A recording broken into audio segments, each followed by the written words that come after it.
예, 안녕하세요. 채널 615의 황선입니다. 부정선거 여론조작에 군도 동원됐다는 것이 밝혀져 충격을 주고 있는데요. 국정원 작성한 글도 사이버 사령부 소속 군인들이 퍼나르고 본인들이 작성도 하고 그리고 예산도 국정원에서 배정을 받는 것으로 알려지고 있습니다.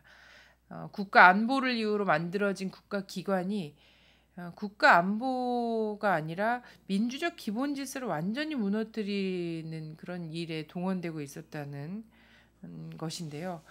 우리 국민들로서는 굉장히 큰 충격이 아닐 수 없습니다. 2012년에 있었던 총선과 대선 결과 갈수록 회의할 수밖에 없는 상황이라고 생각이 됩니다. 하루빨리 모든 것은 제자리로 돌아가야 되지 않을까 이런 생각하면서 오늘 채널 615 문을 열도록 하겠습니다. 예, 오늘도 민권연대 정책실장 김준성 실장님 모셨습니다. 안녕하세요. 안녕하세요. 예, 미국에서 그래도 모처럼 큰맘 먹고서는 미국 역사상 처음 불가침 조약을 네. 이야기를 했는데 북에서 싸늘한 공식 입장이 나왔네요. 네, 북한이 네. 공식적으로 거부를 했죠. 네. 그래서 10월 10일 이 북한 국방위원회가 대변인 성명을 통해서 지금 이제 캐리 미 국무장관이 불가침 조약 체결을 이제 언급한 것과 관련해서 미국의 파렴치한 교활성의 극치라고 일축을 해버렸습니다. 네. 그래서 그 내용을 좀 자세히 보면요.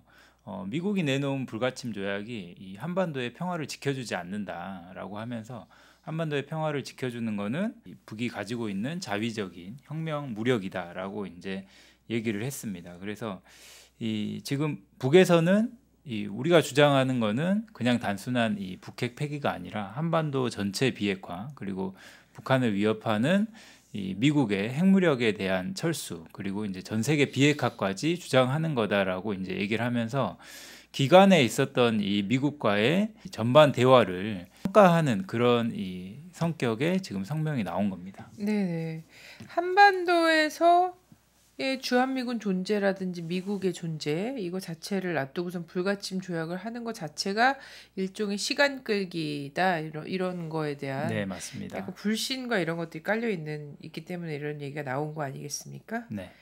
구체적으로 어떤 식으로 언급을 했는지 좀 볼까요? 네, 구체적인 내용은 한 세 가지 정도 되는데요. 첫 번째는 미국은 이 북한과 관계 개선을 원한다면 자신들에 대해서 정확히 알아야 된다라는 겁니다.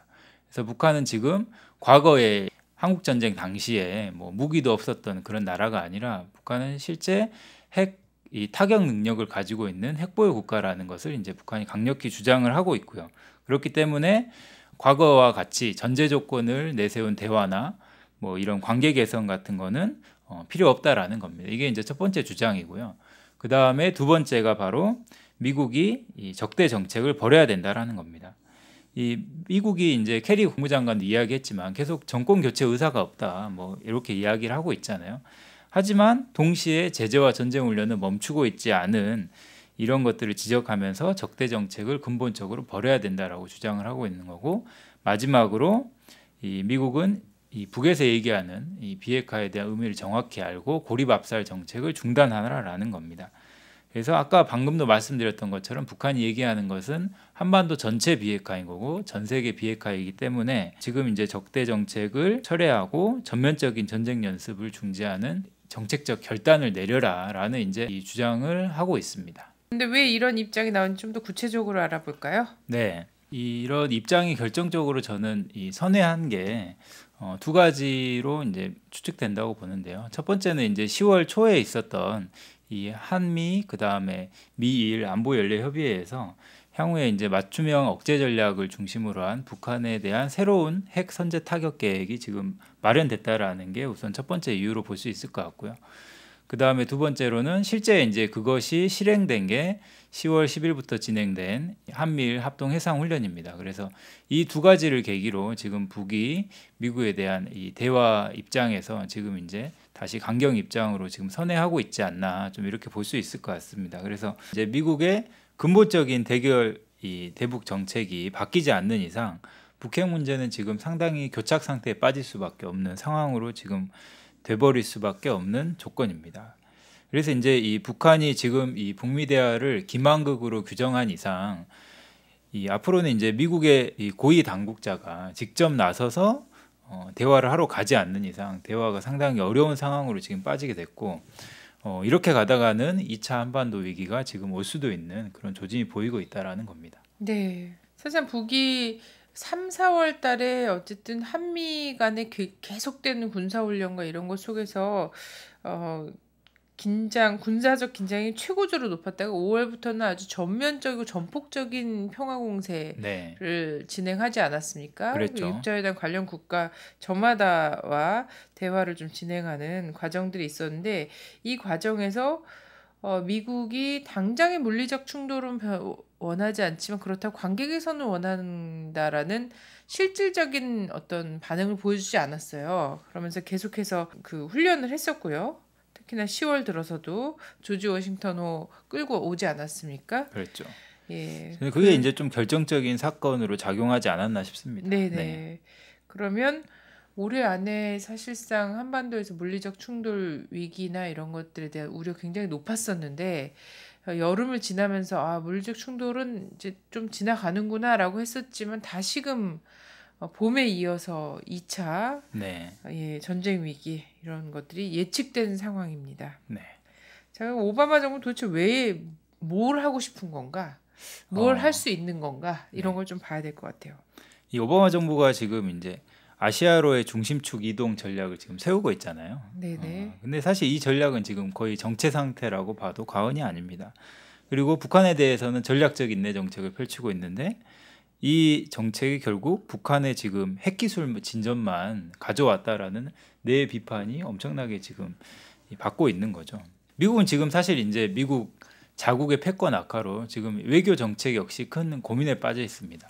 오늘이 이제 방송한 날이 17일인데요. 오늘 이제 가까스로 미국이 지금 부도 위기를 넘겼지 않습니까? 네. 그런 것처럼 지금 미국에서는 이 전쟁 피로감이 극도에 달해 있고 실제 이제 미국의 패권이 하락되면서 전쟁을 할 수 있는 능력 역시 떨어지고 있다라는 겁니다. 그래서 얼마 전에 이제 뉴욕 타임스가 이 오바마가 이제 시리아를 전쟁을 개입을 지금 이제 하려고 했는데 거기에 대한 이제 여론조사를 했습니다. 그래서 앞으로 미국이 계속 해외 분쟁에서 주도적 역할을 해야 되는가라는 여론에서 미국 국민의 62%가 반대 의사를 펼쳤다라는 겁니다. 네, 그렇기 때문에 실제 이제 오바마가 과연 해외 정책에서 어떻게 나서야 될 것인가에 대해서 상당히 고민이 많은 상황이고 그 고민이 반영된 게 저는 이 9월 초에 있었던 오바마의 유엔 총회 연설이라고 봅니다. 그 유엔 총회 연설을 좀 분석해 보면 그때 당시에 이제 오바마가 중동 문제에 대해서 70회 정도 언급을 했지만 이 한반도 문제에 대해서는 단 한 차례도 언급을 하지 않았습니다. 그랬다라는 거는 이제 오바마 남은 임기 동안 다 하고 싶은 외교 목표에 실제 이 한반도 문제가 없다라는 거를 이제 증명하는 거죠. 이제 해결하기 쉬운 뭐 이란 문제나 아니면 이스라엘과 팔레스타인 평화협정 문제 이 정도 수준에서 자기는 이제 해결하고 넘어가고 싶은 그런 상황이라고 봅니다. 네. 한반도 문제를 푼다는 것 자체가 미국에게는 굉장히 큰 충격이 아닐 수 없기 때문에 그죠. 그걸 해결할 네. 수 있는 능력도 없고요. 네네. 해결할 의지도 없는 거죠. 뭐 체면이 엄청 깎인다 이런 건가 봐요. 본인들이 그리는 그렇죠. 그림 자체도. 네. 그래서 계속해서 그나마 할 수 있는 것 같은 그래도 노벨 평화상도 수상을 했겠다. 초반에 자꾸 핵 없는 세계. 격려상조로 수상을 했는데 수상했으니까 뭐래도 하나 좀 하긴 해야 될 것 같은데 네.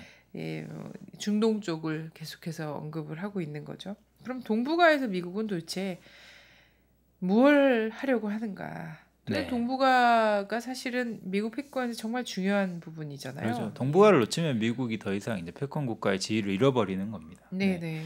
그래서 미국의 동북아의 전략을 한마디로 얘기하면 떠넘기기 전략입니다. 이걸 뭐 네. 미국에서는 아웃소싱 전략이라고 뭐 하는데요. 네. 네, 한마디로 이제 외주 하청 주는 거죠. 네. 쉽게 얘기하면. 그래서 이제 북핵 문제 같은 경우 이제 미국에서 더 이상 이제 해외 뭐 개입을 더 이상 하지 말자 이런 여론도 많고요. 그 다음에 이제 뭐 국가 부도 위기 사태에서 뭐 재정은 갈수록 줄어들고 국방비도 줄어드는 이런 상황.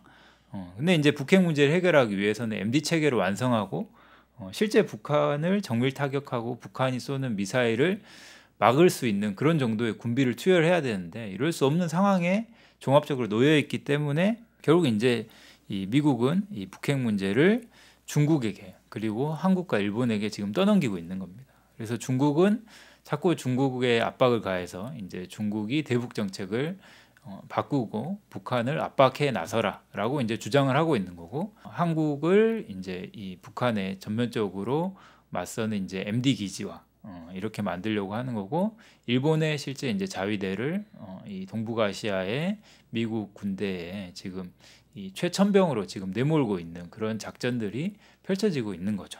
네. 네. 그래서 이제 이건 결국 이제 오바마 정부 2기의 외교 원칙으로 나오는 뭐 가벼운 발자국 외교 이런 표현이 있습니다. 결국 네. 이제 해결할 수 있는 것만 해결하고 해결할 수 없는 거는 이 다른 국가에게 떠넘겨서 자기의 지금 패권을 그나마 유지시켜 보려는 이런 외교 전략으로 동북아시아를 지금 이 지배하려고 하고 있는 겁니다. 네. 네. 그래서 아웃소싱 전략, 외주 하청, 네. 혹은 대리전 네. 뭐 이런 식으로 하는 거죠. 네. 근데 이게 만약에 이런 식으로 하면서 이거는 어쨌든 미국이 지금 설정해 놓은 거 있잖아요. 시간 끌기가 가능할 때 가능한 그렇죠. 얘기지 않습니까? 네. 왜냐하면 이제 이 북핵 문제 같은 경우 지금 현상 유지하는 게 미국의 국익에 굉장히 도움이 되잖아요. 네네. 왜냐하면 이 북핵 문제가 있음으로써 한국 정부와 더욱더 공고한 한미 동맹을 맺을 수도 있는 거고, 엄청난 양의 무기를 팔 수도 있는 거고, 네. 그다음에 이제 뭐 지금 펼쳐지고 있는 전자권 협상이나 뭐 방위 분담 협상이나 전혀 분리할 게 없잖아요. 네. 네네. 그런 거고, 그다음 길게 보더라도 뭐 중국을 견제하는 데서도 그렇고 일본의 무장 합리성을 부여해 주는 데서 그렇고 북핵 문제가 여전히 공존해야 된다라는 게 이제 미국의 국익과 직결돼 있는 문제죠. 하지만 이제 북핵 문제가 더 이상 미국의 바람대로 아까 말씀하셨던 것처럼 기다려주지 않는 문제라는데 이제 가장 큰 미국의 약점이 있는 겁니다. 네, 문제는 현재 상태에서 관리할 수 있는가의 문제거든요.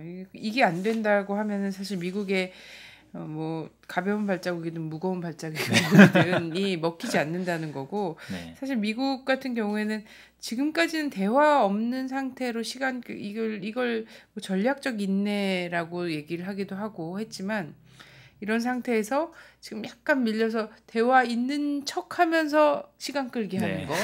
예, 근데 그 이제 대화 있는 척하는 대신에 또 일방에서는 한국과 일본 내세워서 어떤 군사적 위기와 반목과 이런 것들을 계속하는 이런 것들을 지금 현재는 좀 취하고 있는 건데, 이거에 대해서 북이 이미 간파를 하고 있다는 거예요. 네. 그래서 이제 미국은 지금 네. 사실 비핵화 전략이라기보다는 비확산 전략으로 전 선회했다라고 보는데, 네네. 근데 그건 역시 미국의 바람대로 되게 어렵다라는 거죠. 왜냐하면 네네. 북한 입장에서는 이미 핵과 이 병진 요소원을 밝혔었고, 그 다음에 핵무기는 계속 이제 만들면 되는 거고, 그리고 네. 이제 거기에 따른 이 발사체 역시 개발을 하면 되기 때문에 결국 이제 시간이 지날수록 초조해지는 거는 미국일 수밖에 없는 상황인 거죠. 네네. 자, 비확산 과연 지켜질까요? 네. 어떻게 하면 미국이 초조해하는가를 알게 된 나라들은 네. 전부 핵 보유를 원할 수밖에 없게 된 상황이거든요. 그런 거죠. 자, 박근혜 정부가 MD와 전자권 연기를 맞바꾸기 했다. 그래서 이거 혹은 뭐 언론에서는 빅딜이다 이렇게 얘기를 하는데, 네. 뭐 엄밀하게 따져보면 두 개 다 준 거기 때문에 딜이라고 얘기를 할 수 맞바꾸기가 없죠. 아니죠. 예. 네. 그래서 이제 이게 오바마 정부의 전략에 따라서 이제 박근혜 정부 하청을 받은 겁니다. 지금. 네. 네, 우리 혈세를 동원해서 지금 미국의 MD를 세워주고 있는 거죠. 근데 이게 이제 구체적으로 이 언론에 보도된 거는 이 10월 1일 날 그 즈음에 이제 퍼레이드 하면서 척해일 국방부 장관이 한국에 들어왔잖아요. 네. 그때 이제 들어오면서 국방부 장관이 이런 얘기를 했습니다. 척해일 국방부 장관이요. 이 들어오는 이제 전용기 안에서 전자권 전환을 위해서 한국군이 갖춰야 할 가장 중요한 부분은 MD 체제에 네. 편입되는 거다라고 이제 이야기를 했습니다. 그 네. 얘기를 이제 듣고 이 새누리당 내에서는 실제 이제 우리가 대놓고 한미가 MD와 전자권 연기를 맞바꿀 수는 없지만은 미국이 강력히 요청하면 뭐 피할 수 없는 현실이다라고 이제 이야기를 하면서 사실상 MD 체제에 들어가야 된다라는 그런 기류가 지금 강력히 형성되고 있습니다. 네네. 그런데 역시나 이렇게 바람잡이를 좀 했죠. 첫 네. 케이글이 오면서 했고 새누리당에서 예, 반응을 보였고 그리고 나자마자 바로 국방부에서 이제 국방부에서 발표를 했죠. 국방부 발표를 보면은 이 미국형 미사일 방어 체제의 이제 핵심 중에 하나가 바로 중고고도 방어 체제인데요. 이 뭐 영어로 하면 사드 체제인데 이거를 도입을 적극 검토 중이라고 발표를 했습니다. 물론 이걸 발표할 때는 이게 MD 체계가 아니라고 강력히 부인을 하면서 발표를 하긴 했어요. 네. 근데 이제 여기 이것뿐만 아니라 조선일보에서는 뭐 이지스함 탑재용 SM-3 상층 요격용 미사일까지 도입한다라는 발표를 했어요. 이게 이제 어떤 개념이냐면 MD는 쉽게 설명하기 이겁니다.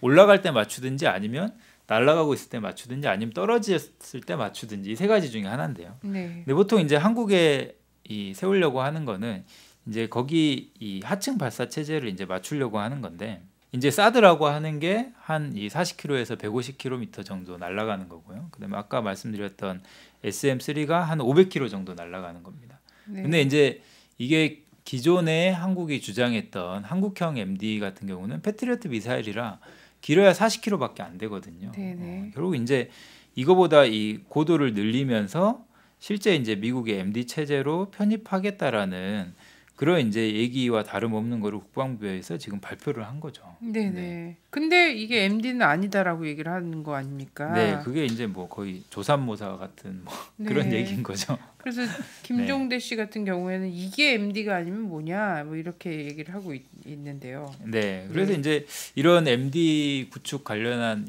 비판 여론이 상당히 빗발치자 사실 김관육 국방부 장관이 이제 여론 의식해서 그런지 우선은 지금 한 발자국 뭐 물러는 났습니다. 그래서 이 중고고도 방어 체계인 뭐 사드 도입을 안 할 거다 네. 이런 이제 얘기를 하긴 했는데 뭘 한다는 거죠? 그러면? 지금 이제 뭐 기존에 이야기했던 이런 패트리어트 미사일 체제 같은 경우 이런 네. 뭐 중장거리 미사일 체계로 한다라는 건데 네. 저는 아마 여론의 움직임이 조금만 줄어들면 아마 다시 도입을 재검토하지 않을까 좀 네. 그런 추측을 사실 얼마든지 할 수 있을 것 같습니다. 일단은 눈치를 좀 본 거네요. 네, 일제히 그렇습니다. 우리 참 여론이 똑똑해요. 네. 이것도 엄청 여론 작업을 많이 할 거 아닙니까? 그렇죠. 군부대랑 국정원이랑 이런 데가 여론 조작에 자기의 핵심 사명을 하고 있기 때문에 그럼에도 불구하고 사람들이 이건 뭐야? 이거 MD 하겠다는 얘기 아니야? 이러면서 딱 반응을 하니까 네. 김관진 쇼맨십의 김관진도 일단 주춤을 한 거죠. 네, 그렇습니다. 네. 자, 그래서 첫 케이글 같은 경우에는 전자권은 전시 작전권을 가지려면 MD 체계 안에 들어와야지 된다. 이게 자격 요건처럼 있겠어요. 그렇죠. 그러면 전 세계에 한국을 빼놓고 전시 작전권을 갖고 있는 대부분의 나라들 있잖아요. 대부분의 나라들이 자기 작전권을 갖고 있지 않습니까? 그게 정상 국가고요.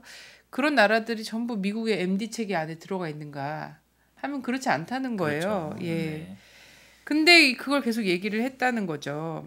도대체 한미일 MD 구축과 전자권 전환의 문제점이 뭔가 이걸 좀 봐야 될 것 같습니다. 네, 우선 이제 미국식 MD에 편입된다라는 것 자체가 사실 어마어마한 돈이 들어가는 일입니다. 네. 뭐 정확한 비용은 사실 산출조차 어려운데요. 네. 뭐 전문가들 얘기로는 수십조 원 예산이 들어간다고 하는데 우리나라 국방비가 30조 원 가까이 되잖아요. 네네. 한 해 국방비가 뭐 거의 다 들어간다고 봐도 과언이 아닐 정도인 거고 그 다음에 실제 이제 만약에 한국의 MD 체제가 구축된다라는 거는 이건 뭐 북한 문제뿐만 아니라 중국과의 관계도 굉장히 껄끄러워지는 겁니다. 네네. 이거는 북한뿐만 아니라 중국도 직접 이 대상이 되는 거기 때문에 한중 관계도 안 좋아질 수 있는 거죠. 네. 그다음에 전자권 문제는 사실 더 한심한 거죠. 근데 문제는 이 전자권 얘기하기 전에 그래서 이 미국식 MD라는 것에 효용성 있잖아요. 네. 그 한 해 국방 예산을 통틀어 부어도 이건 초기 예산인 거고 이후에 유지 비용이라든지 이런 것들은 계속해서 더 들어갈 거라는 거죠. 근데 이것이 실제 효용성이 있는가에 대해서는 아직도 누구도 선뜻 답하지 못하고 있는 그렇죠. 거 아닙니까? 이미 뭐 연습 시험 많이 했지만 실패한 경우가 거의 대부분입니다. 네네. 그리고 연습 시험이라고 하는 것도 이미 좌표를 다 설정해 놓고 며칠 몇 분에 몇 초에 이렇게 쏘겠다라고 정해 놓은 것도 못 맞추는 상황인데 네네. 갑자기 쏘는 걸 어떻게 맞춥니까? 네. 그래서 이 지금 국가부도 사태를 돌려막기로 간신히 회피하고 있는 미국이 사실상 효용성도 검증되지 않은 MD를 빌미로 해서 한국에서 피 같은 혈세를 수십조 원 뽑아갈 생각을 하고 있는 것이 그렇죠. 아닌가. 네. 이런 의심을 면할 수가 없다는 거죠. 맞습니다. 전작권 문제 보겠습니다. 네. 전작권 문제는 사실 군사 주권을 60년 동안 다른 나라에게 양도하고 있다는 것 자체 말이 안 되잖아요. 네. 네. 그리고 이거 박근혜 대통령 대선 공약이었습니다. 이 네. 전작권 문제 해결한다라는 게. 근데 국민에게 제대로 된 해명도 안 하고 지금 또다시 연기한다라는 게 이게 또다시 이제 공약 파기인 거고 정상적인 상황이 아닌 거죠. 결국 이제 MD도 구축하고 전작권도 다시 이제 연계하면서 이제 하려고 하는 건 뭐냐면 동북아에서 이 미사일 방어 체제, MD 체제를 중심으로 미국의 새로운 군사 동맹 체제가 지금 구축된다라는 겁니다. 그렇게 되면 이제 얼마 전에 미국이 일본의 집단적 자위권을 공식적으로 지지했던 것처럼 한미일 군사동맹 체제가 완벽히 지금 구축되는 거고, 그래서 미일은 해군과 공군을 중심으로 한 이런 체계가 구축되는 거고, 한국은 MD 체제 그리고 이제 이 육군을 중심으로 한 이런 체계들이 구축되면서 사실상 지금 한미일 3개국의 공동 군사 작전으로 갈 수 있는 매우 위험한 상황이라고 지금 볼 수 있고요. 이렇게 되면 당연히 이명박 정부 때 추진했던 한일 군사정보보호협정도 당연히 추진될 거고, 결국은 이 한국과 일본이 군사 동맹으로 갈 수밖에 없는 그런 아주 위험한 상황이 저는 돌 수밖에 없다고 봐요. 네. 네. 자, 그렇지만 전망을 또 해봐야죠. 이 구도대로, 이 구상대로 과연 갈 것인가? 네, 저는 시간이 얼마 안 남았다고 봅니다. 지금 한반도에 이대로 간다가는 다시 이제 위기가 조성될 수 있다. 저는 네. 길어야 10월, 11월일 거라고 보는데요. 지금 이제 남북 관계도 지금 최악의 상황으로 달리고 있지 않습니까? 네.